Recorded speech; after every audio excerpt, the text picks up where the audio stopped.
Welcome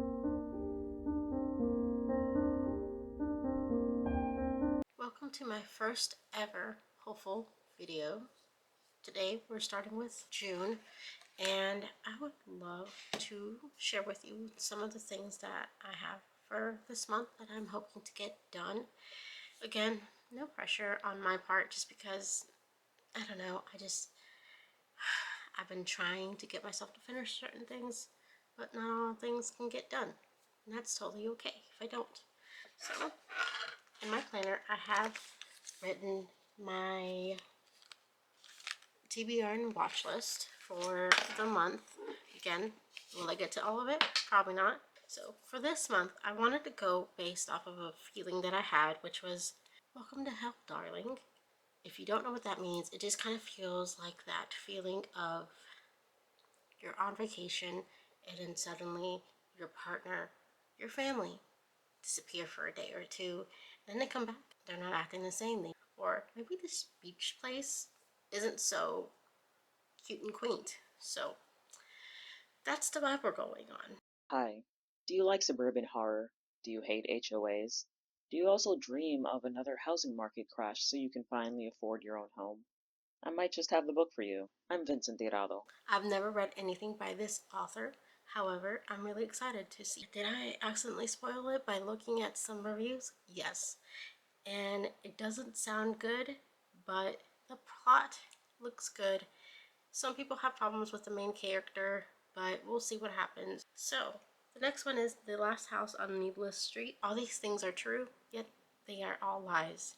You think you know what's inside the last house on Needless Street? You think you read this story before? That's where you're wrong. In the dark forest at the end of Needless Street lies something buried, but it's not what you think. So, Manhunt by Gretchen Flecker Martin. Beth and Fran spend their days traveling the ravaged New England coast, hunting feral men and harvesting their organs in a gruesome effort to ensure they'll never face the same fate. Robbie lives by his gun and one hard-learned motto: other people aren't safe. After a brutal accident entwines the three of them, this found family of survivors must navigate murderous turfs, a sociopathic billionaire bunker brat, and an awkward relationship dynamic, all while outrunning packs of feral men and their own demons. And so the next book I have is The Trees Percival. My watermark by Percival Everett is a page-turner that opens with a series of brutal murders in a rural town of Money, Mississippi. When a pair of detectives from the Mississippi Bureau of Investigation arrive, they meet expected resistance from the local sheriff, his deputy, the coroner, and a string of racist white town folk. The murders present. Can I read today? I'm sorry, y'all. I just got out of work and I had to socialize a lot.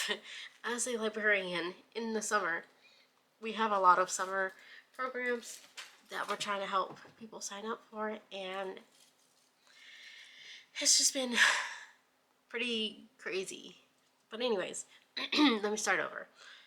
So, The Trees by Percival Everett starts off with a series of brutal murders in a rural town of Mississippi. When a pair of detectives from the Mississippi Bureau of Investigation arrive, they meet expected resistance from the local sheriff, his deputy, the coroner, and a string of racist white town folk. The murders present a puzzle, for at each crime scene there is a second dead body, that of a man who resembles Emmett Till, but soon discover that eerily similar murders are taking place all over the country. Something truly strange is afoot. As the bodies pile up, the MBI detectives seek answers from a local root doctor who has been documenting each lynching in the country for years, uncovering a history that refuses to be buried. In this bold, provocative book, Everett takes direct aim at racism, police violence, and does so in a fast-paced style that ensures the reader can't look away. The Trees is a powerful novel of lasting importance from an author with his finger on America's pulse. The next book I have on here is My Heart is a Chainsaw by Stephen Graham Jones. Again, I have had him on my TBR for so long. I started reading actually this exact book, I think last year. I bought the book. So I'm going to try to read that again. I have it still, and I actually have Don't Fear the Reaper, and I'm really hoping this summer I'm in the mood to read those books and actually do something with them, or else I will probably get rid of them just because I've had them for a year and or maybe two, I don't even remember at this point. I just really need to figure out what I want to do with that. The next book is Sadie by Courtney Summers. When popular radio personality Wes McCrae receives a desperate call from a stranger imploring him to find 19-year-old runaway Sadie Hunter, he's not convinced there's a story there. Girls go missing all the time, but when it's revealed that Sadie fled home after the brutal murder of her sister, Maddie, Wes travels to the small town of Cold Creek, Colorado, to uncover what happened. Sadie has no idea that her journey to avenge her sister will soon become the subject of a blockbuster podcast. Armed with a switchblade, Sadie follows meager clues, hoping they'll lead to the man who took Maddie's life, because she's determined to make him pay with his own. But as Wes traces her path to the darkest, most dangerous corners of big cities and small towns, a deeply unsettling mystery begins to unfold, one that's bigger than both of them. Can he find Sadie before it's too late? Alternating between Sadie's unflinching voice as she hunts the killer and the podcast transcripts tracking the clues she left behind, Sadie is a breathtaking thriller about the lengths we go to protect the ones we love and the high price we pay when we can't. It will haunt you long after you reach the final page. It just felt like it was grasping at me. And honestly, a lot of these surprisingly came from ChatGPT. So I owe my entire personality to ChatGPT because it helped me refine it. Now, the next one is Cuentos de Eva Luna by Isabel Allende. Allende. I am so sorry if I slaughtered that. I just can't read. In the description, it said, in this magical bestseller, the storytelling heroine of Eva Luna returns with a rich treasure trove of tales. 2,000 vibrant. These stories are told to Eva Luna's European lover, Ralph, and it explores themes of love, compassion, irony, revenge, and the female power. The next book is called El Lleno de Llamas. And Llamas, my bad. By Juan Rolfo. So the next one is The Girls by Emma Chase. And then the next one is Last Exit to Brooklyn by Herbert Selby Jr. Bunny by Mona Awad. Only Good Indians by Stephen Graham Jones. Come Closer by Sarah Grand. Cuentos de Amor, de Locura y de Muerte by Horacio. I was close. Now, finally, we're going on to our movies. Once again, it is essentially that friendly face but deadly secrets type of situation. So the next one is The Stepford Wives, The People Under the Stairs, Sinners. I know. Michael B. Jordan. I get it. I know. Haley Steinfeld. I know.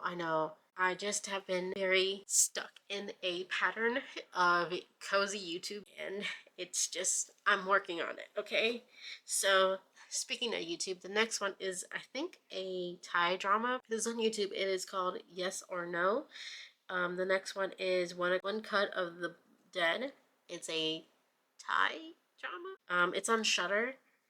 And then the next one is Climax. It's on Netflix. I know it's something to do with like a school group that gets conned or tricked into some sort of like nitty gritty horrible situation. That's all I can remember. Fear Street Prom Queen, because it did just come out. The House at the End of Time. It's a Spanish movie, I think. So it's essentially La Casa en el Fin de Tiempo. Next is Zola. It has Elvis Presley's granddaughter. I'm sorry, I don't know too much about it anymore. I know it has to do with like where she's a stripper and she goes and starts hanging out with like at a diner. She starts to kind of bring this waitress down into this world of stripping. Some of this is a little more happier just to kind of give me a little bit of a palate cleanser.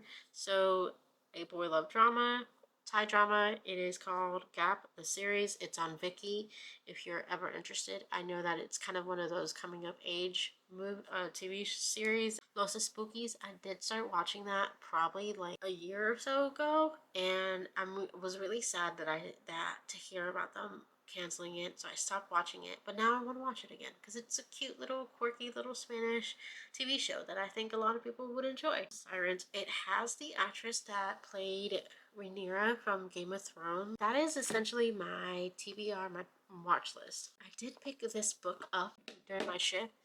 It's called Draw Your Day, and it's just a cute little book that hopefully gets me started on drawing and doodling because I'm really wanting to start doodling in my planner, one that I just randomly picked up, my crochet projects. Now, I haven't started on the other one just because I realized how stupid that would be for me to literally start another crochet project when I haven't even finished this yet. Redo the sides because previously I had done the sides with white and yellow and it was just a little too flimsy, and I started hating the yellow yarn if I'm being honest, so I'm gonna try to do that doesn't look right. I don't know what I've done wrong here, but I'm gonna fix this. It's just sides to a bag that I'm making for my best friend. I will hopefully finish that. That is honestly it. Another project is to finish decorating my bedroom. About wraps it, y'all. Thanks for sticking around if you did. And if you didn't, that's totally cool. I get it.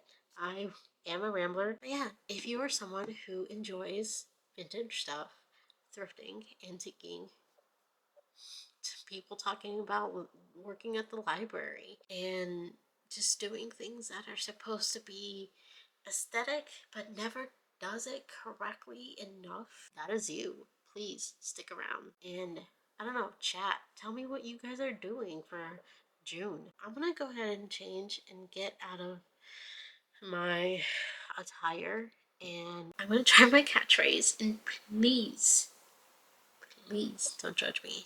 But stay soft, stay pretty. Most importantly, stay haunted. Bye. See you next time.